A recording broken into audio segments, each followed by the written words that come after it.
ਤੇ ਅੱਜ ਦੀ ਐਕਟੀਵਿਟੀ है कंप्यूटर टाइपिंग एक्टिविटी। इस एक्टिविटी विच आपां कीबोर्ड ते ਉਂਗਲਾਂ ਦੀ स्थिति कि ਉਂਗਲਾਂ ਨੂੰ किवें पोजीशन देनी है ये सीखांगे, जिस नाल असीं अपनी टाइपिंग स्पीड नूं वधा सकते हाँ, टाइपिंग रफ्तार नाल कर सकते हाँ अते आपां अपनी टाइपिंग च मुहारत हासिल कर सकते हाँ। इसलिए बच्चों अज आपां टाइपिंग नूं सीखण लई कीबोर्ड उत्ते ਉਂਗਲਾਂ ਦੀ स्थिति बारे जानांगे। सो आप जी का बहुता समा ना लैंदिया होया मैं वीडियो नूं शुरू करदी हाँ। Let's start now. सब तो पहला बेटा तुसी कीबोर्ड देखो। इस कीबोर्ड उत्ते अल्फा नुमैरिक कीज़ हुंदियां हन। आ जिहड़ियां कीज़ हन ये अल्फा कीज़ हन ते ये नुमैरिक अते फंक्शनल कीज़। बेटा जदों आपां टाइपिंग करते हाँ तो अल्फा कीज़ नूं 3 रो विच डिवाइड करते हाँ। होम रो, जो रो ए तो शुरू हुंदी है कैप्स लॉक के सामने इसनूं होम रो कहने हाँ। जो शिफ्ट के सामने जेड तो शुरू हुंदी है ये तीसरी लाइन अते जो टैब के सामने क्यू तो शुरू हुंदी है ये दूसरी लाइन हुंदी है।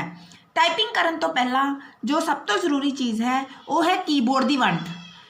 कि टाइपिंग करते समय असी अपने कीबोर्ड नूं 2 भागां विच वंडदे हाँ, खब्बा भाग अते सज्जा भाग। खब्बे भाग नूं आपां खब्बे हत्थ दीआं ਉਂਗਲਾਂ नाल अते सज्जे भाग नूं आपां सज्जे हत्थ दीआं ਉਂਗਲਾਂ नाल टाइप करते हाँ। इसलिए अज आपां टाइपिंग जदों आपां टाइपिंग शुरू करते हाँ तो साडियां ਉਂਗਲਾਂ फिंगर्स हमेशा होम रो उत्तों शुरू हुंदियां हन। इसलिए आपां सब तो पहला होम रो ते जिहड़ी कि कैप्स लॉक के सामने होए तो शुरू हुंदी है होम रो उत्ते ਉਂਗਲਾਂ की स्थिति जानांगे। सब तो पहला आपां खब्बे हत्थ नाल खब्बे हत्थ बारे वेखांगे कि साडा खब्बा हत्थ किस होम रो तो किस तरह शुरू हुंदा है। साडी लिटल फिंगर ए ते, रिंग फिंगर एस ते, मिडल फिंगर डी ते इंडैक्स फिंगर एफ अते जी नूं प्रैस करन लई वरती जांदी है। इस तरह ही साडे सज्जे हत्थ दी लिटल फिंगर सैमी कॉलन ते, रिंग फिंगर एल ते, मिडल फिंगर के ते इंडैक्स फिंगर जे अते एच नूं प्रैस करन लई वरती जांदी है। ते साडे थंब भाव अंगूठे हमेशा स्पेस बार उत्ते ही रहिंदे हन। उस तो बाद आपां गल करांगे दूसरी रो दी। दूसरी रो ते साडियां फिंगर सब तो पहला सज्जे हत्थ दी लिटल फिंगर क्यू ते, रिंग फिंगर डबल्यू ते, मिडल फिंगर ई ते इंडैक्स फिंगर आर अते टी नूं प्रैस करन लई वरती जाती है।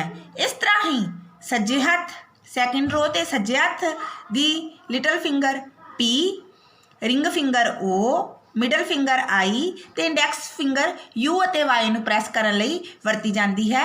ते साडे थंब अंगूठे हमेशा स्पेस बार नूं दबाउण लई स्पेस बार ते ही रहिंदे हन। उस तो बाद आपां तीसरी लाइन की गल करांगे जिस विच साडी लिटल सज्जे हत्थ दी लिटल फिंगर साडे खब्बे हत्थ दी लिटल फिंगर जेड ते, रिंग फिंगर एक्स ते, मिडल फिंगर सी ते इंडैक्स फिंगर बी अते वी अते बी नूं दबाउण लई वरती जाती है। ते साडे अंगूठे स्पेस बार ते पॉइंट करते हैं। इस तरह ही आपां खब्बे भाग ते सज्जे भाग ते लिटल फिंगर स्लैश, फिर रिंग फिंगर एरो या डॉट,